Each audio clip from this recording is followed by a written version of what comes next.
আপা আজকে খানপুর মাদ্রাসা হাফিজি মাদ্রাসা এসেছি ওলামাদের ওয়াজ হচ্ছে শোনার জন্য। আল্লাহ দেখছে না, আল্লাহ জানে না, আল্লাহ আলিমুল গায়ব, আল্লাহ দেখে। আমি অন্ধকারে কি করি আল্লাহ দেখে না? আমি অন্ধকারে কয় গ্লাস খাই দেখে না, কয় সিলিম টানি দেখে না, কয়টা নেশার ট্যাবলেট খাই দেখে না, 2 ফুট আইল কাটতে কাটতে 1.5 ইঞ্চি বানাচ্ছি আল্লাহ দেখে নাই? তোমার জায়গা নাই, আমার তি আছে বাবা। বাপরে বাপ, কি মুসলমান গো, ধান আবাদ আইলের গরদ হয়, এমন আইল কাটে কুত্তেও যাবার না পায়, যেরকম ঠিক না ঠিক। 93 94 আমি যখন প্রগতি কলেজ পড়তে যাই, কলেজে একটা জেলে খাতা আটকা নিয়ে গেছিলাম, আর কলেজে তো কোনো বই লাগে না। তখন আমার 93-র কাহিনী, আমি একটা হারকিউলিস সাইকেল ছিল আমার ছাত্র জীবনে। আমি একলা মৌলানা পাস করি বাবা, ডিগ্রি জেনারেল করেছিলাম। প্রগতি মহাবিদ্যালয়ে আমি 94-এ যখন যাই, হারকিউলিস সাইকেল মারি। তখন আমার রাস্তা দিয়ে বেশিরভাগ রাস্তা আইল ছিল জমিন দিয়ে, আইলের মাঝে মাঝে সাইকেল চলে যাওয়া কিন্তু কত বাবা, এখন কেন সাইকেল চালান না, একটা কুত্তেও যাওয়া পায় না, জোরে ঠিক না ঠিক। কুত্তে একটা রাস্তা দিয়ে ওই আইল দিয়ে গেলে তাও চিন্তা করে পড়ে যান, ঠিক না ঠিক? আলহামদুলিল্লাহ, আলহামদুলিল্লাহ রাব্বিল আলামিন, ওয়াল আকিবাতুল লিল মুত্তাকিন, ওয়াস সালাতু ওয়াস সালামু আলা রাসূলিল কারীম। أما بعد أعوذ بالله من الشيطان الرجيم। আমার সাথে সবাই বলা যাবে, কারণ أعوذ بالله من الشيطان الرجيم.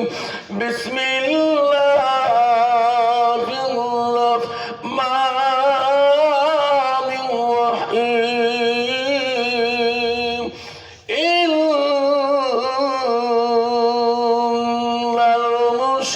المسلمين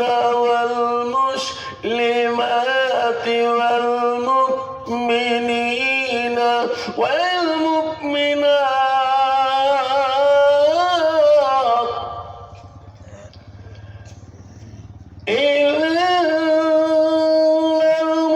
المسلمين والمسلمات والمؤمنين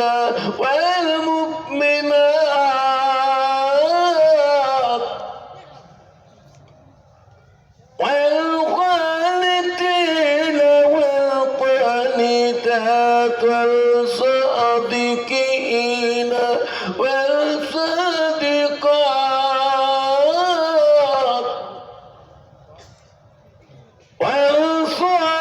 والصابرين والصابرات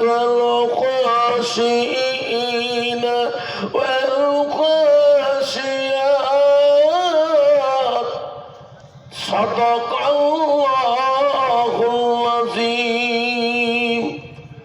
قال النبي صلى الله تعالى عليه وسلم: من سلك طريقا يلتمس فيه علما سهل له طريقا إلى الجنة، أو كما الصلاة والسلام. قال النبي صلى الله تعالى عليه وسلم: المرأة إذا سلت كوسها وسمت شهرها وأصلت فرزها وأتت بلاغها فقد كلوا من أي أبواب الجنات إن شاء، أو كما الصلاة والسلام. بسم الله الرحمن الرحيم. إن الله وملائكته يصلون على النبي يا أيها الذين آمنوا صلوا عليه وسلموا تسليما السلام عليكم ورحمة الله وبركاته ومغفرته আব্বাজান আমার শুনতারা আজকে খানপুর মাদ্রাসায় আজকে বাৎসরিক ধর্মীয় জলসায় আমি একজন মুসাফির হিসেবে আসি আপনাদেরকে সালাম দিয়েছি বাপ সালাম দেওয়াটা হলো সুন্নত সালাম দেওয়া কি সবাই জোরে কোয়া যাবে সালাম দেওয়া কি আরো জোরে বলা যাবে সালাম দেওয়া কি সালাম দেওয়া সুন্নত সালামের জবাব দেওয়াটা হলো ওয়াজিব আপনার আজকে খানপুরের মানুষ দক্ষিণ দিনাজপুরের মানুষ ডাঙ্গাঘাটের মানুষ তাহলে সুন্নত বড় না ওয়াজিব বড় চলে বলেন সুন্নত বড় ওয়াজিব বড় ওয়াজিব বড় একটা সুন্নত কোথায় আমল করা হয় রাসূল বলল মান আহাব্বা সুন্নতি ফাকাদ আহাব্বানি ওয়া মান আহাব্বানি কানা মাই ফিল জান্নাত রাসূল বলতে একটা সুন্নতকে যে ভালোবাসে সে উম্মতটা আমাকে ভালোবাসে যেরকম সুবহানাল্লাহ নবী বলতে আমাকে ভালোবাসে সে উম্মতটা আমার পাশে জান্নাতে থাকবে তাহলে আব্বাজান আমরা নবীর পাশে জান্নাতে থাকতে চাই কিনা কে কে চাই হাত তুলে দেখায় নবীর ভালোবাসা অন্তরে রাখতে চাই আব্বার একটা নবীর সুন্নতের কত বড় ভালোবাসা আব্বাজান শোনার চারা আমি আর একবার সালাম দিতে চাই যাতে নবীর ভালোবাসা অন্তরে আসে আল্লাহ রাসূল বলেন লা ইউমিনুনা আহাদুকুম হাত্তা কুনা হাব্বা ইলাইহি মিন ওয়ালিদিহি ওয়া আওলাদিহি ওয়ান নাসি আজমাইন আও কামা সালাতুস সালাম আমার রাসূল বললেন ওই মানুষটা অতক্ষণ পর্যন্ত পূর্ণাঙ্গ মুমিন হইতে পারে না মুসলমান হইতে পারে না যতক্ষণ পর্যন্ত নিজের ছেলে সন্তান পিতামাতা অন্য মানুষের থেকে মানব থেকে আমার ভালোবাসা উম্মতের ভিতরে থাকবে না আব্বারা আজকে আমি মুসলমান হয়ে নবীর ভালোবাসা অন্তরে রাখতে এখনো পারি নাই এটা নবীর বাড়ি আল মাদ্রাসাতুল বাইতি এটা নবীর বাড়ি এটা হলো মাদ্রাসা নবীর ঘর সেই জন্য বাবা আমার সোনার চাল্লা খানপুরের বান্দাগণ আমি আর একবার সালাম দিতে চাই আওয়াজটা যাতে ভূমিকম্পর মতো এসে যায় আসসালামু আলাইকুম ওরহমাতুল্লাহি ওয়া বারাকাতুহু ওয়া মাগফিরাতুহু যাই হোক আজকে এই মাদ্রাসার বাৎসরিক ধর্মীয় সভার সুনামধন্য সভাপতি মহাশয়কে আমি আমার অন্তর থেকে তার সর্বপ্রথম সালামটা দিলাম আরো সালাম দিলাম দূর দূরান্ত থেকে আগত বা স্থানীয় আকাশের তারকা নিসিনা ওলামা দিনকে আমি সালাম দিলাম আরো সালাম দিলাম আমার আব্বাজনের বয়সের বৈশিষ্ট্য যারা আব্বাজন এসেছেন তাকেও আমি সালামটা দিলাম আরো সালাম দিলাম পর্দার আড়ালে থাকা নিরলে থাকা অন্তর দুলালি মা বোন খালাগণ ফুবুগণ মাসিগণকে আরো সালাম দিলাম আমার বয়সের বন্ধু ছোট ছোট ভাই ছোট ছোট বোন সোনামণি কলিমণি সবাইকে সালাম দিয়ে আমি আমার বক্তব্য শুরু করলাম তার আগে একটা আল্লাহকে স্মরণ করবো লা ইলাহা অভ্যাস করো আল্লাহকে ডাকা লা ইলাহা সুবহানাল্লাহ ওয়ালহামদুলিল্লাহ লা ইলাহা লা ইলাহা আকাশের মালিক যে আল্লাহ জমিনের মালিক সেই আল্লাহ লা ইলাহা লা ইলাহা লা ইলাহা লা ইলাহা চন্দ্রের মালিক যে আল্লাহ সূর্যের মালিক সেই আল্লাহ লা ইলাহা রিজকের মালিক যে আল্লাহ মুহতির মালিক সেই আল্লাহ লা ইলাহা জান্নাতের মালিক যে আল্লাহ জাহান্নামের মালিক সেই আল্লাহ লা ইলাহা লা ইলাহা ইল্লাল্লাহু মুহাম্মাদুর রাসূলুল্লাহ মুহাম্মদ সাল্লাল্লাহু আলাইহি সাল্লাম। আব্বাজান শোনার চান এই বর্তমান যুগটা হলো ডিজিটাল যুগ, যেরকম ঠিক না ঠিক? এই যুগে যদি একটা বুড়ো মানুষ মোবাইলের গান ভালো পছন্দ হয়, বেটাকে বাবার ভলিউমটা একটু বাড়াও, গানটা দেরদ লাগিয়ে গেছে, ঠিক না ঠিক? আল্লাহর গান অন্তরে ভালো লাগে না। আল্লাহ রাসূল বলছে কোন মানুষ যদি একবার এই কলেমা যদি পৃথিবীর মধ্যে আমল করতে পারে, বুঝা বলছে আল্লাহ তুমি পৃথিবীতে এমন একটা আমাকে আমল দাও যে আমলটা তো আমি তো আপন করতে পারি, তো আমি কাছে আনতে পারি। আল্লাহ বলছে মুসা তুমি পৃথিবীর মধ্যে পড়ো লা ইলাহা ইল্লাল্লাহ, লাইক দিস। আপনার আমার শোনার চানরা আপনার জান্নাত আমরা সবাই যেতে চাই, জাহান্নাম আমরা কেউ যেতে চাই না। কিন্তু মুসলমান চালাক, জান্নাত যেতে হলে কোথায় যা জান্নাত পাবো বাবা? মুসলমান আর মসজিদুল বাইতুল্লাহ, মসজিদ হলো আল্লাহর ঘর। মসজিদ কি? আল্লাহর ঘর। আর মাদ্রাসা হলো নবীর ঘর।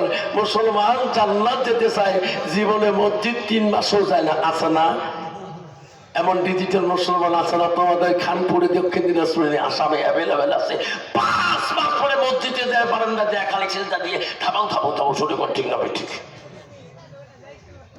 আমার কত ডিজিটাল মুসলমান বাবার 1 গ্লাস খেলে হুঁশ থাকে না, হালাল হারাম কিছুই বোঝে না। 1 গ্লাস খেয়ে যদি রাস্তা দিয়ে গেছে দেখবে ঠিক না ঠিক? মুসলমান খাইতে ভয় খায় না, পাগলা কুত্তে রাস্তা দিয়ে যায়। মুসলমান হালাল হারাম বোঝে না, কেন বোঝে না? ওই মুসলমানটার ভিতরে এলেমের অভাব, যখন ঠিক না ঠিক? ওই মুসলমানটা হবে আল্লাহর কোরআনের অভাব। কিন্তু মুসলমানটা আল্লাহ রাসূল হাদিস জানতো, মান সালাকা তারিকান ইলতামিসু ফি ইলমান। রাসূল বলে তুমি যদি ইলম অর্জন করতে চাও, ইলম তালাশ করতে চাও, সেই রাস্তা তুমি চলো, সেই রাস্তায় গেলে জালাল্লাহু লা তারিকান ইলাল জান্নাত, সেটা হলো জান্নাতি রাস্তা। জোরে কোন সুবহানাল্লাহ। তোমারি দুনিয়ায় দুশ্মনী নীলা সে দেখো রহমান, কাফেরের হাততে নিধন হইতেছে কি করে মুসলমান। তোমাকে ভুলিলাম নবীকে ছাড়িলাম, তোমাকে ভুলিলাম নবীকে ছাড়িলাম, তাই তো এত অপমান। কাফেরের হাততে নিধন হইতেছে কি করে মুসলমান। মসজিদ ভুলিলাম, মাদ্রাসা ছাড়িলাম, মাদ্রাসা ভুলিলাম, মসজিদ ছাড়িলাম, তাই তো এত অপমান। কাফেরের হাততে নিধন হইতেছে কি করে মুসলমান। কোরআন ভুলিলাম, হাদিস ছাড়িলাম, হাদিস ভুলিলাম, কোরআন ছাড়িলাম, তাই তো এত অপমান। কাফিরের হাততে নিধন হইতেছে কি করে মুসলমান। ঠিক না পিঠে? পথে ঘাটে রাস্তায় চলতে দেখতে পারবেন মুসলমানের অগতি। জোরে কোন ঠিক না পিঠে? মুসলমানের বাড়িতে সব জিনিসের কভার আছে, নেফের কভার, বালুশের কভার, ড্রেসিং এর কভার, আলমারির কভার, রেডিওর কভার, ডিশ টিভির কভার, ওয়াল টিভির কভার। মুসলমানের বাড়িতে কোরআনের কভার নাই। আছে? কোরআনের কভার নেই, কিন্তু বাপ সব জিনিসের ভালোবাসা মুসলমান দেখাইতে পারলো, আল কোরআন আল্লাহর কোরআনের ভালোবাসাটা দেখাইতে পারলো না। দুনিয়া মুখে আল্লাহ রাসূল বলতে চাই, দুনিয়াতে একবার কোরআনটাকে মুখে নিয়ে একবার চুমে খাবে, সেই কোরআন কাল কিয়ামতে সাক্ষী হয়ে ওই বান্দাকে জান্নাতে নিয়ে যাবে। যখন সুবহানাল্লাহ। আব্বাজন শোনার চানরা মনে রাখেন, মুসলমানের ঘরে জন্ম নিয়ে মুসলমান হওয়া যায় না। আল্লাহ কোরআন বলছে, ইল্লাল মুসলিমিনা ওয়াল মুসলিমাত ওয়াল মুমিনিনা ওয়াল মুমিনাত ওয়াল কানিতিনা ওয়াল কানিতাত। ও আমার বিশ্বাসী বান্দা, আমার বান্দীরে, আমার মুমিন বান্দা, আমার বান্দীরা, আমার আদেশকারী বান্দা, আমার আদেশকারী বান্দীরা, ও বন্ধু গো, মুসলমানের ঘরে জন্ম নিয়ে এখনো মুসলমান হইয়া মসজিদে জানালার দরজা কয়টা খবর পায় না। ওই সমাজে নামাজ পড়ে জিজ্ঞাসা করবেন আমার মসজিদের জানালা কয়টা, জানে না। ঠিক না ঠিক? আব্বা আল্লাহ নবীর কাছে আব্দুল্লাহ ইবনে মাসউদ হইতে হাদিসটা বর্ণিত আছে, মুসলিম শরীফের হাদিস। আল্লাহ নবীকে প্রশ্ন করলো, ক্বালান নবী সাল্লাল্লাহু আলাইহি সাল্লাম আইয়ামা ইহাব্বু ইলাল্লাহু তাআলা, নবী গো নবী, পৃথিবীর জমিনে কোন বস্তুটা ভালো, কোন আমলটা বেশি ভালো? নবী বলল কালাস সালাতু আলা ওয়াক্তিহা, সময় মতো ওয়াক্ত মতে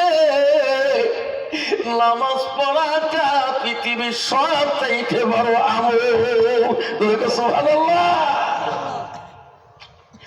কতদিন চলিবি এইভাবে, যেতে হবে তোমার কবরে। কতদিন চলবা এইভাবে, যেতে হবে তোমার কবরে।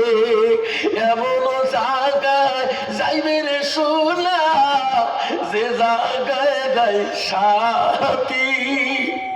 এমন জায়গায় যাইবে রে সোনা, যে জায়গায় যাই বাতি।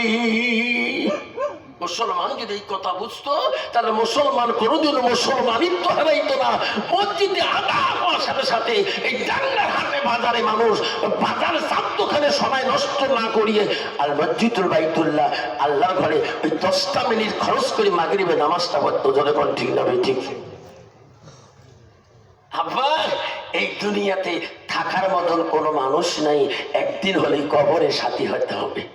পৃথিবীর সব জায়গায় ভিসা করবা, মালয়েশিয়া যাবা, আরব যাবা, আরব কান্ট্রি যাবা, আমেরিকা যাবা, অস্ট্রেলিয়া যাবা, বাড়িতে আসিয়ে বিবিক দেখবা, ছেলে মেয়েকে দেখবা, মার চেহারা দেখবা, বাবার চেহারা দেখবা। যেদিন তোমার লাশ ভিসা কবর হয়ে যাবে, জীবনে ওই কবর থেকে আর কোনোদিন তোর বাড়ি এসে হবে না।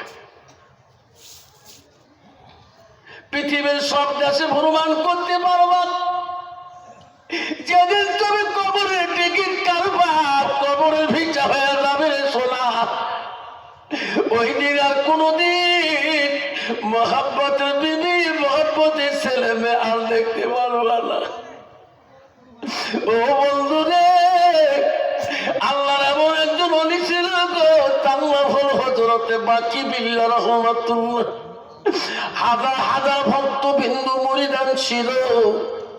হযরতে বাকি বিল্লাহ ভক্ত বিন্দুরা বলছে, ওস্তাদজি গো, আপনি যেদিন দুনিয়া ছেড়ে চলে যাবেন, ও গো ওস্তাদজি, আপনি যেদিন মারা যাবেন, আপনার জানাজার ইমাম কে হবে গো? ওস্তাদজি, আপনার কাছে এত আমল আমরা শিখলাম, আপনি যেদিন দুনিয়া থেকে চলে যাবেন, ওস্তাদজি আপনার জানাজার ইমাম কে হবে? হযরতে বাকি বিল্লাহ রাহমাতুল্লাহ বলছে, বেটারা, আমি যেদিন মারা যাব, আমার জানাজার ইমাম ওই মানুষ হবে যার জীবনে এক ওয়াক্ত তাহাজ্জুদ নামাজ কায়দা হয় নাই। বাবা, যার তাহাজ্জুদ নামাজ কায়দা হয় না, তার ওয়াক্ত নামাজ কায়দা হবে? তাহাজ্জুদ এত বড় আমল। হযরতে বাকি বিল্লাহ দুনিয়া থেকে যেদিন চলে যায়, হাজার হাজার ভক্ত বিন্দু কান্দে পাগল হয়ে যায়। বাকি বিল্লাহ লাশ গোসল শুরু হয়ে গেল। বাকি বিল্লাহ লাশ আল্লাহরে জানাজার হয়ে যাবে। ভক্ত বিন্দুরা বলল, কি আছেন গো? আমার ওস্তাদ মরণ আগে ওসিয়ত করে গিয়েছে, যার জীবনে তাহাজ্জুদ কায়দা হয় নাই, তাই আমার জানাজার আজকে ইমাম হয়ে যাবে। কে আছেন গো? আসেন গো, আমার হুজুরের জানাজার সাজান। বাকি বিল্লাহ লাশ যেদিন যায়, দুনিয়া থেকে যায়, ওই দিন তার ওসিয়ত পূরণ করার মতো কোন ইমাম সামনে যেতে পারে নাই, আল্লাহ আমাদের গ্যারান্টি দিতে পারে না। কি জানাজা দিবে ওসিয়ত করেই গেছে তো, যে যার জীবনে এক ওয়াক্ত তাহাজ্জুদ কাজা হয় নাই, ওই দিন আমার উনি ইমাম হবে। বাবা তুমি যদি বলো নামাজ কায়দা কত হয় হোক, চেহারা তো ভালো আছে, কাপড় তো ভালো আছে, কাটিং তো ভালো আছে, সামনে দাঁড়াইতে পারবে? সহজ না, কেউ যায় না। সবাই চিন্তা করে হুজুর এত বড় ওসিয়ত করলো কেন? কেউ আল্লাহ নলি বাকি বিল্লাহ জানাজার সামনে যেতে চায় না। ভক্তবিন্দুরা কান্দে, হুজুর ওস্তাজি গো, পৃথিবীর জমিনে এমন ওসিয়ত করে গেলে কেউ তোমার জানাজার ইমাম হইতে চায় না। হযরতে ওয়াকিলের ভক্তবিন্দুরা কান্দে। আল্লাহ দেখে বলে, ওয়াকিবিল্লাহ এত বড় ওসিয়ত করে তুমি আসলি কেন? আজকে তোর জানাজার ইমাম কেন হয় না? এমন সময় ভক্তবিন্দুরা দেখতেছে একটা মানুষ ঘোড়া পৃষ্ঠে চড়ি, গার মধ্যে পর্দা লাগা, খেলাপ লাগা চেনা যায় না, ঘোড়ার পৃষ্ঠে চড়িয়া এত দূরতে বেগে ওই বাকি বিল্লাহ লাশের কাছে আসতেছে। সবাই দেখছে তো কোন মানুষ এত ঘোড়া স্পিডে আসতেছে কেন? বাকি বিল্লাহ ওই জানাজার লাশের সামনে ঘোড়াটা খাড়া করে বললেন, ভাই দাঁড়ে যাও, দাঁড়ে যাও, আমি হুজুরের জানাজা দেব। আরে বাকি বিল্লার সামনে লোকটা দাঁড়াইলো। সবাই যখন দাঁড়ে গেল, জানাজা শুরু হয়ে গেল। এক তাকবীর, দুই তাকবীর, তিন তাকবীর, লাশ তাকবীর যখন সালাম ফিরে গেল, ওই ঘোড়াওয়ালা লোকটা লাফ দিয়ে দৌড়ে যা ঘোড়া পৃষ্ঠে চললো। মুরিদান ভক্তরা বলে, হুজুর গো কোথায় তোমার বাড়ি? ছিলাম না, আমার উস্তাদে জানাজার দিলেন, পরিচয় দিলেন না। ভক্তবিন্দু যে ঘোড়া লাগামটা টানি ধরলেন, ও হুজুর তোমার চেনাও যায় না, কোথায় তোমার বাড়ি, কি নাম তোমার? আমার পরিচয় না তো পর্যন্ত তোমার ঘোড়া লাগাম, তোমার ঘোড়া রশি ছাড়ে দেব না।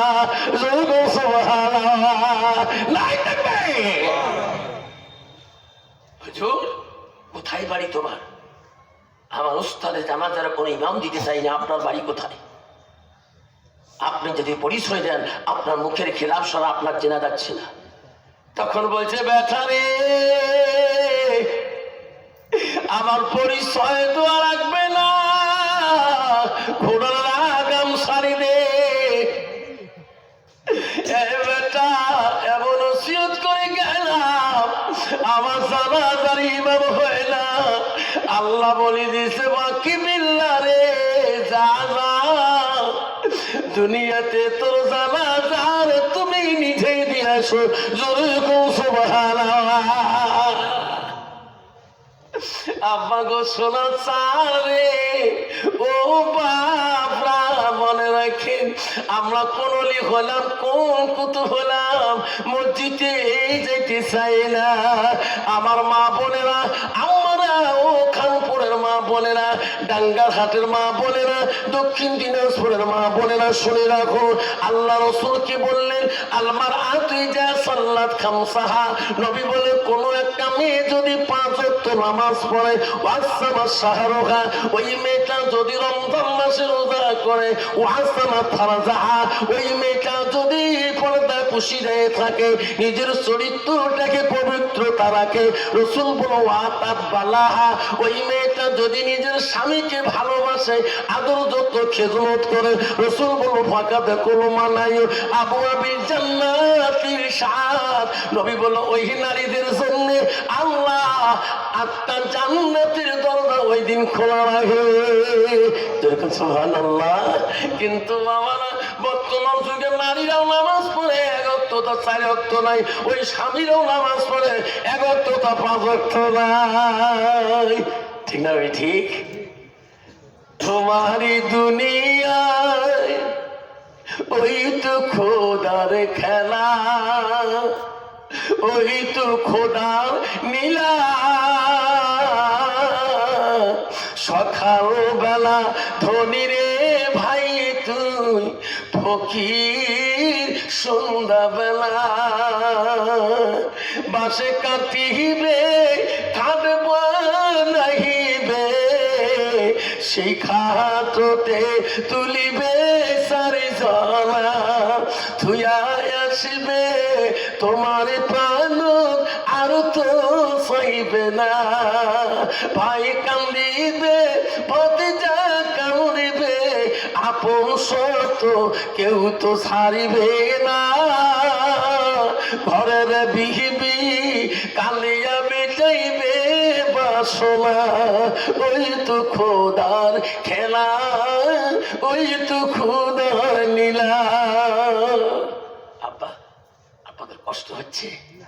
আমার ভাষা বোঝা যাচ্ছে? আব্বারে শোনার চান্দা, এই কবরের সাথী সবারই একদিন কবরের সাথী হতে হবে। কবরে কেউ কে ছাড়িয়ে দেবে না। কবর প্রথম আমাদের মঞ্জিল। কবর কার সার্টিফিকেট আগে আগে ডেথ সার্টিফিকেট দিবে। কবর কার আগে আগে এসে দান নিয়ে যাবে। আব্বার জান আগে নেবে না মার জান আগে নেবে? বড় ভাইয়ের জানটা আগে নেবে না ছোট ভাইয়ের জানটা আগে কাবাজ হবে? ছোট বোনের জানটা আগে কাবাজ করবে আজরাইল, না মেজো বোনের জানটা আগে কাবাজ করবে? কেউ বলতে পারবে? মুসলমান যদি এই কথা বুঝতো। এই যুবক, আজকে তুমি ডাঙ্গারহাট রোড থেকে পতিরাম হাই স্কুল রোড থেকে পতিরাম মোড়ে তুমি বিএসএফ ক্যাম্পের সামনের ফুলবাড়িতেই বললাতে গঙ্গারামপুর বুনিয়াদপুর হাই রোডের মধ্যেই তুমি বাইক চলে যাচ্ছ, কখন তোর মাথা কাটের আগে তোর ঠাস করে চলে যাবে। ঠিক না? ঠিক। তুমি কি বুঝতে পারবা যে আজকে আমি বালুঘাট থেকে বাড়ি আসবো? কেউ বুঝতে পারবে না আমি আজকে খানপুর মাদ্রাসা জলসা থেকে বাড়ি যাব। কেউ বুঝতে পারবে না। পৃথিবীর 4 জন খলিফাতুল মুসলিমিন ছিলেন, রাষ্ট্রপতি ছিলেন। প্রথম রাষ্ট্রপতি মদিনার শাসনকর্তা ছিলেন হযরত আবু বকর, দ্বিতীয় নম্বর ছিল হযরত উমর, তৃতীয় নম্বর ছিল হযরত উসমান গনি, চতুর্থ ছিল হযরত আলী। এই 4 জন খলিফার মধ্যে সবচেয়ে রাগান্বিত তেজি মেজাজি ছিলেন হযরত উমর। হযরত উমর মদিনা থেকে এসেছিলেন। এমন সময় একটা মানুষ তার বাড়িতে আসিয়ে দেখা করার জন্য ইন্তজার হয়। বাবা, হযরত উমর দেখা পায় না, মদিনা রাষ্ট্রপতি দেখা করব, দেখা পাচ্ছে না। 1 দিন 2 দিন 3 দিন পর্যন্ত উনি ফিরে চলে যায়। 4 দিনের বেলা যেদিন আসছে ওই দিন হযরত উমর মদিনার থেকে আসছিলেন। আসার সাথে বলছিল, হুজুর আপনার বাড়িতে একটা লোক আসছে।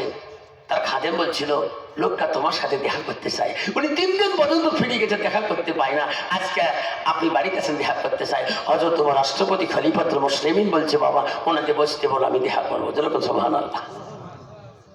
হযরত ওমর ছিলেন, বলে বাবা বাড়ি কোথায়? বলবে না? কোথায় বাড়ি, কেন আসলি তুমি বলো? বলছি খলিফা গো, ও মদিনা রাষ্ট্রপতি, আপনি বলো অসহায় মানুষকে সহায় করেন, গরিবের দিকে বেশি তাকান।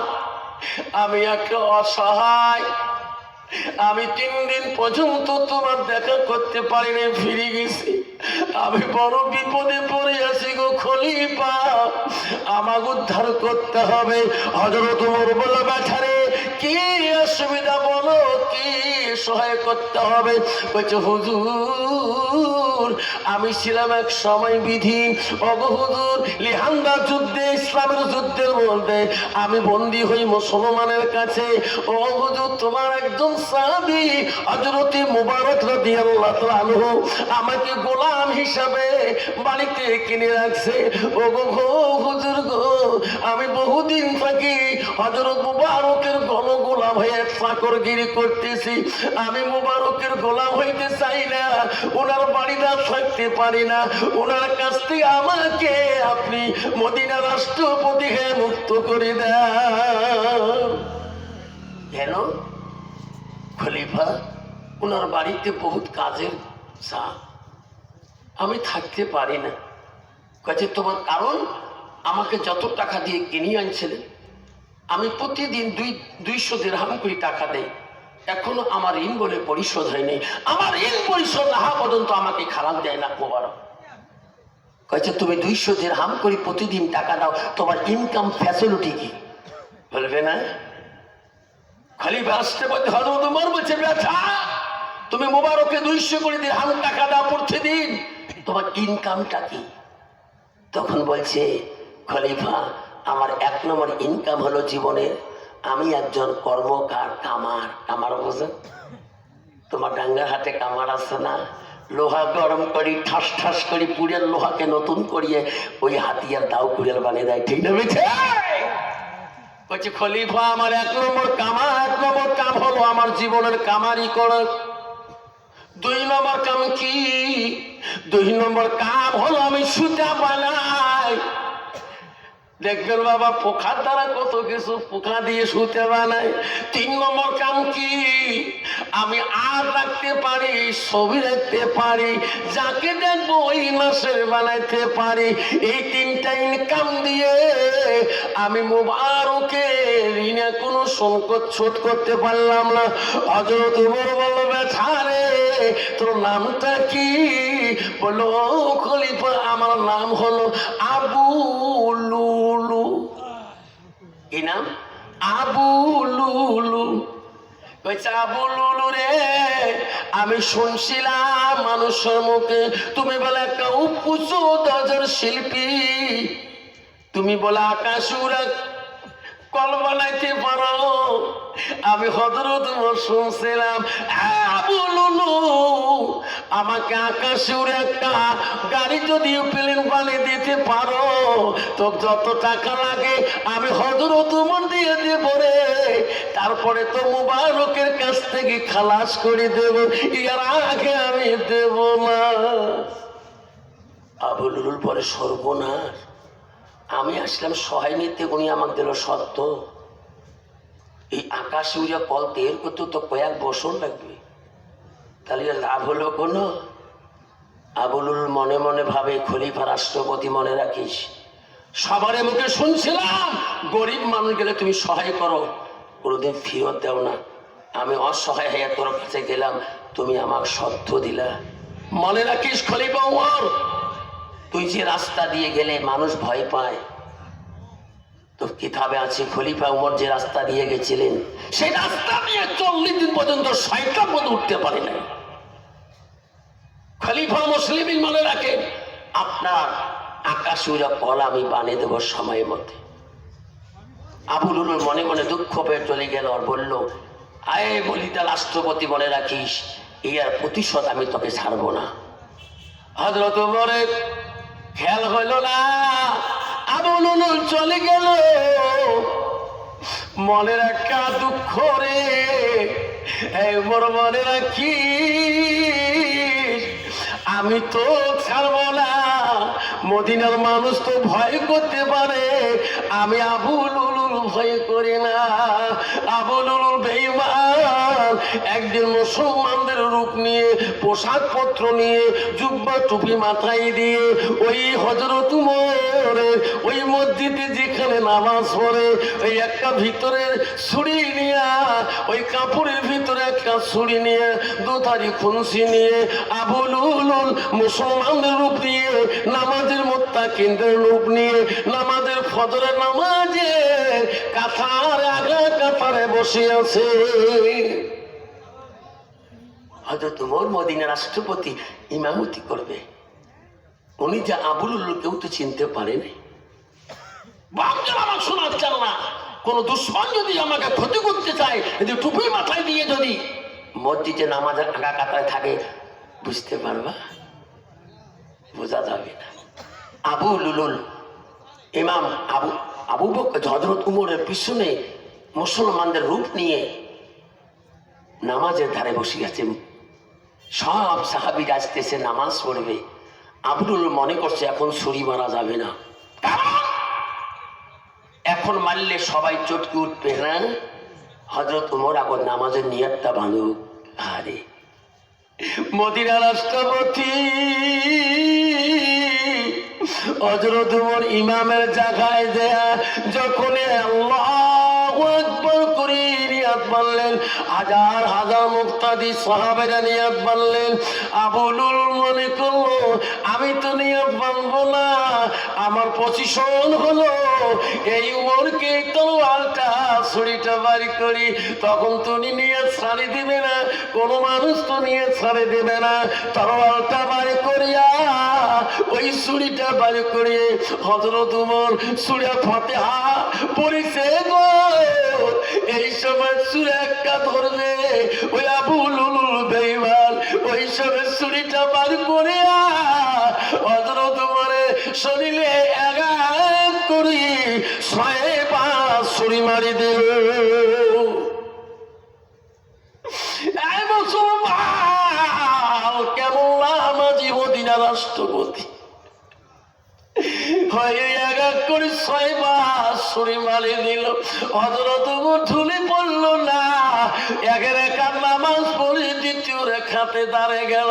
ওনার ছুরি যখন শরীরে মারে সাথের মধ্যে কিঞ্জেলে আছে, কিছু সংখ্যা ভয় পেয়ে নামাজ ছাড়িয়ে দৌড় মারলেন। আর কিছু বলল রে মদিনা রাষ্ট্রপতির শরীরে কে দুশ্মন ছুরি মারতেছে, ওনাকে ধরে ফেলাইলেন। কিছুটা নামাজ অবস্থায় দাঁড়ায় আছে। হযরত ওমর রাষ্ট্রপতি প্রথম রেখার নামাজ এইভাবে দাঁড়ালেন, দ্বিতীয় রেখাতে আর কেরাত পড়তে পারে না। ওই সময় একজন সাহাবী ছিলেন আব্দুর রহমান বিন আওফ রাদিয়াল্লাহু আনহু, পিছনে ওমরের দাঁড়িয়ে ছিল গো। হযরত ওমর বলছে আব্দুর রহমান নামাজ নষ্ট করা যাবে না রে, দ্বিতীয় রেখা নামাজ তুমি হয়ে মনে দাও। আব্দুর রহমান দ্বিতীয় রেখা সূরা মিলিয়ে তাড়াতাড়ি নামাজটা ওই ফজরের নামাজে সালাম ফিরিলেন। হযরত আবু বকর হযরত ওমরের কাতারে থাকতে পারল না, রাষ্ট্রপতি বাইরে আসি ধারাম করি খারাপ অবস্থায় পড়িয়া গেলেন।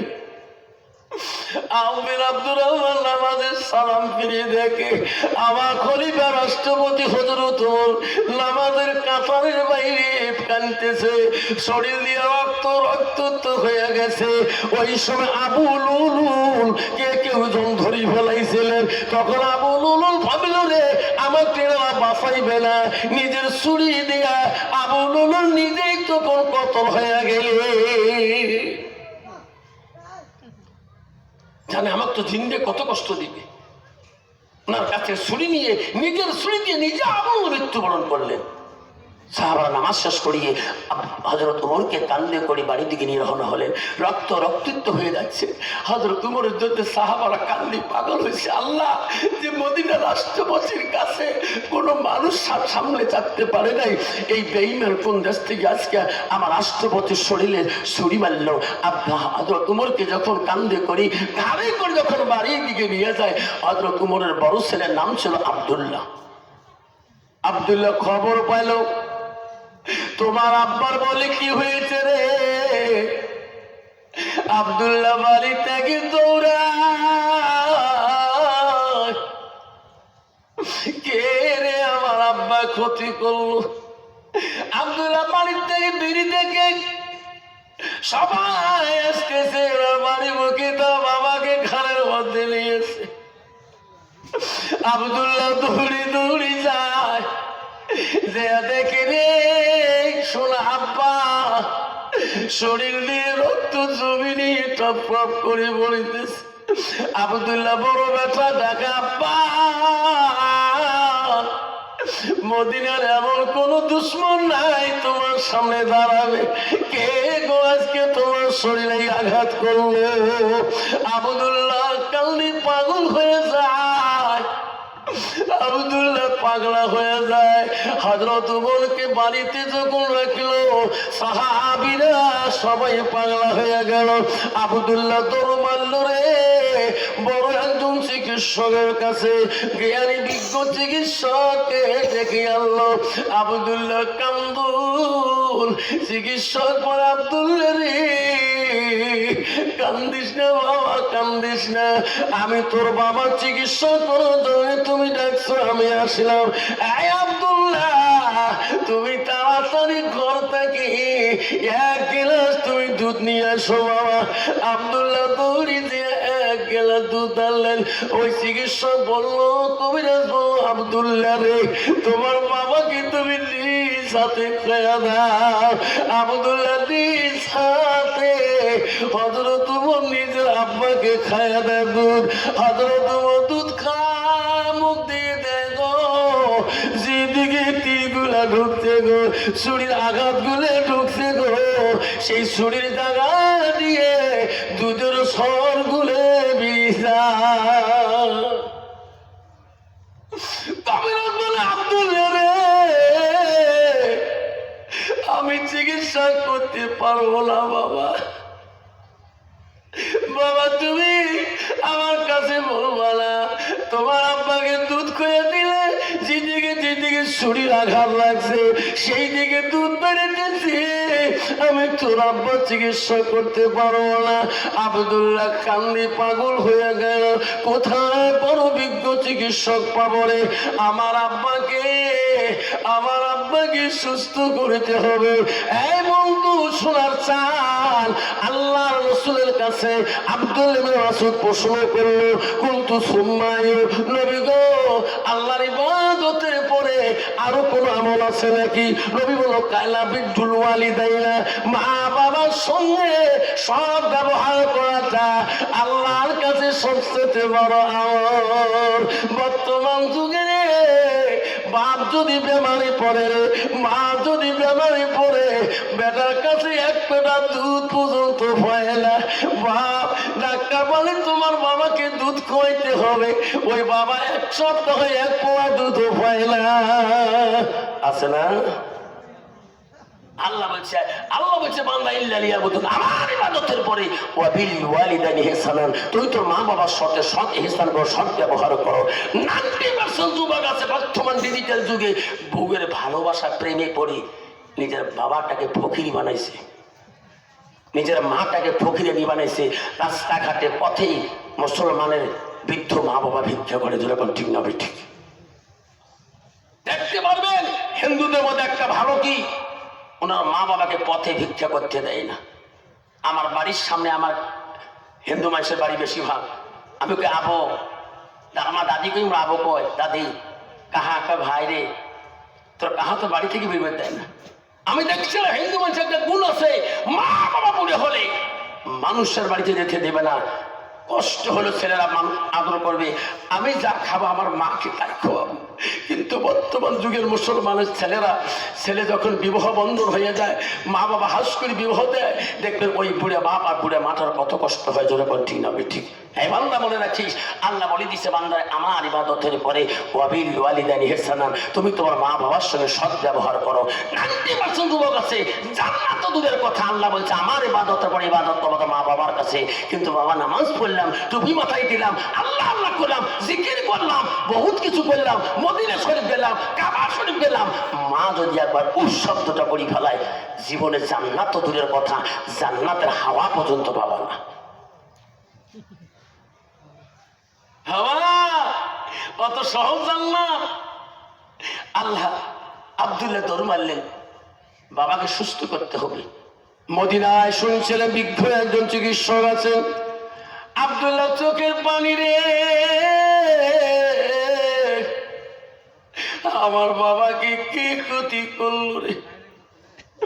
আব্দুল্লাহ মদিনায় যায়, এমন একজন জ্ঞানী চিকিৎসকের বাড়িতে যায়। আব্দুল্লাহ চোখের পানি দেখি চিকিৎসক বলে, কবিরাজ বলে, আব্দুল্লাহ তুমি কেন কাঁদছো বাবা?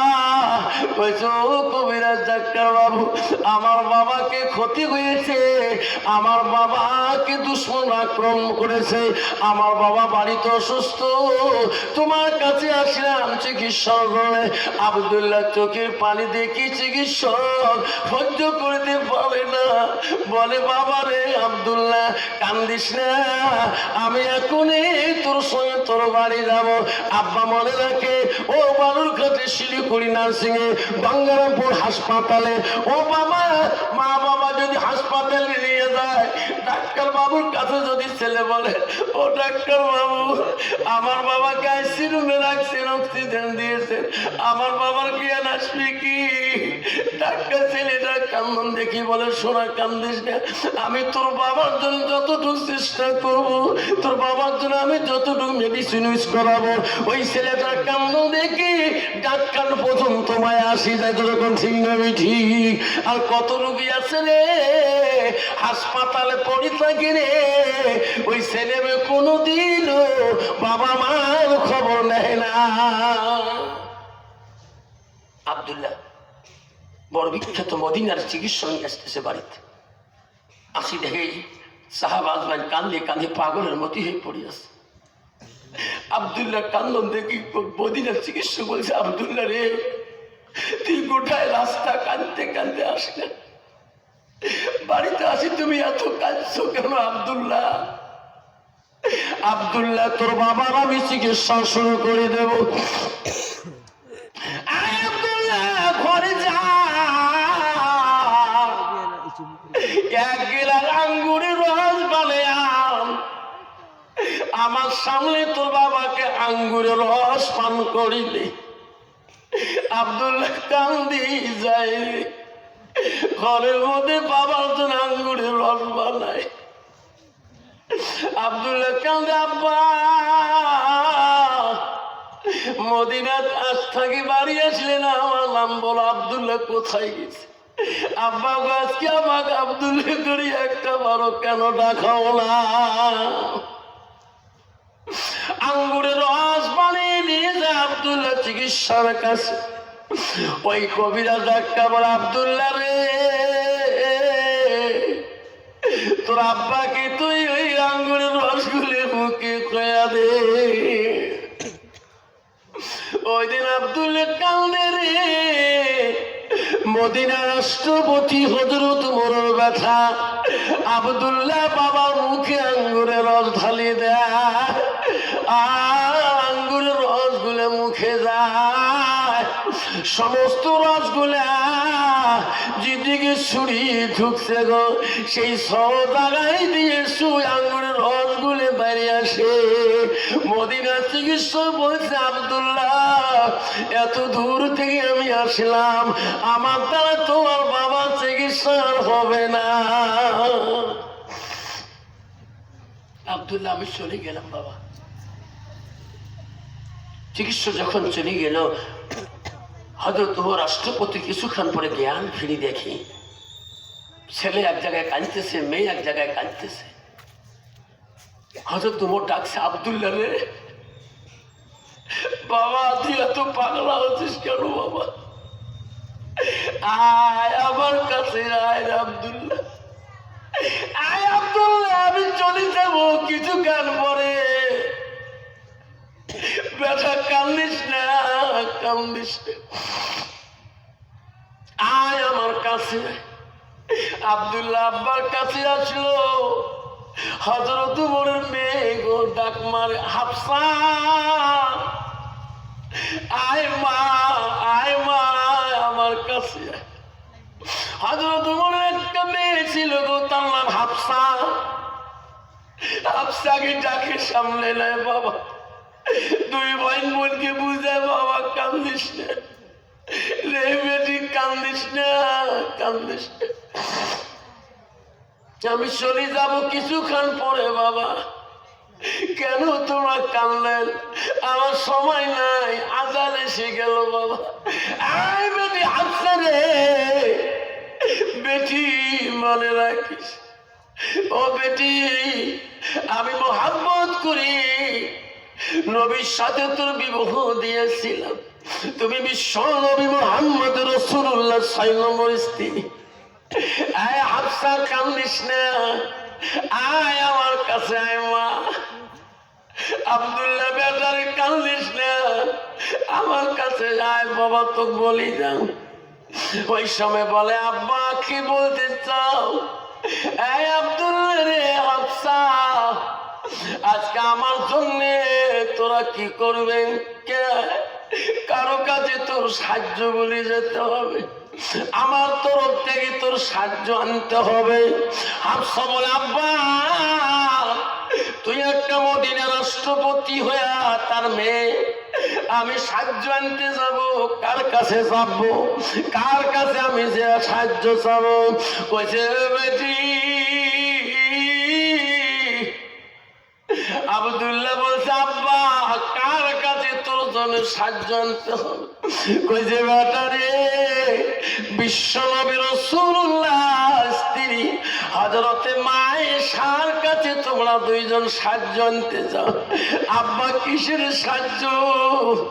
এই আব্দুল্লাহ নবীজি যেখানে শুয়ে আছে, তারপরে আবু বকর শুয়ে আছে, নবীজির পরে আবু বকরের কবর, আবু বকরের পরে কবর জায়গাটা খালি। আয়েশাকে যা পারমিশন না সাহায্য না, আমার কবরটা আবু বকরের পরে কবরটা দিবে কি না? বেটি রে এ আব্দুল্লাহ মা আয়েশা পারমিশন না তো পর্যন্ত ওই 3 নম্বরে কারো কবর হবে না। যাও আমি মদিনা রাষ্ট্রপতি হতে পারি, আমি মদিনা রাষ্ট্রপতি হতে পারি। আজকে তুমি নবীর স্ত্রীর কাছে তোমরা যাও, নবীজি জায়গায় শুয়ে আছে, নবীর পরে আবু বকর যেখানে শুয়ে আছে, তারপরে জায়গাটা খালি, ওই জায়গাটার পারমিশন দিবে মা আয়েশা সিদ্দিকা, নবীর স্ত্রী দিবে। আব্দুল্লাহ কাঁদতে কাঁদতে মা আয়েশার বাড়িতে হাফসাও চলে গেলেন। আয়েশা বলছে বোন হাফসা কান্দিস কেন? মোর আব্বা দুনিয়া থেকে কবরে চলে গিয়েছে, মোর আব্বা আবু বকর দুনিয়া থেকে চলে গিয়েছে। রে হাফসা তোমার আব্বা তো দুনিয়া থেকে চলে যেতে হবে। হচ্ছে দেখো বোন আয়েশা তোমার আব্বা কবরে চলে গেছে, আমার আব্বা যাওয়ার সময় কাল হয়ে গেছে। আয়েশা রে তুমিও নবীর স্ত্রী, আমিও নবীর স্ত্রী, যেরকম সুবহানাল্লাহ। আয়েশা বল আজকে আমার একটা কথা মানতে হবে, কি? নবীজির কবরের পরে তোর আব্বার কবর হয়েছে। ও আয়েশা বলে রে তোর আব্বার কবরের পরে কবর জায়গাটা বাকি, ওই কবরের জায়গাটু আমার বাবার জন্য তুমি সাহায্য দেবে কিনা?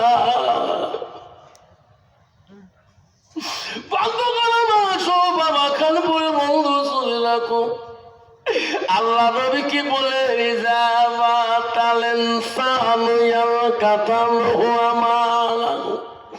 নবী বললে মানুষের মৃত্যুর পরে মানুষের সৎ আমল গুলা, নেক আমল গুলা কবরে গেলে বন্ধ হয়ে যায়। ইল্লা মিন সালাসাতিন, 3টা আমল কবরবাসীর জন্য বন্ধ হয় না। বুখারী হাদিস। কয়টা আমল? 3টা। জোরে কোন কয়টা? 3টা। এই 3টা আমলের বয়ান শুনি আপনার এখান থেকে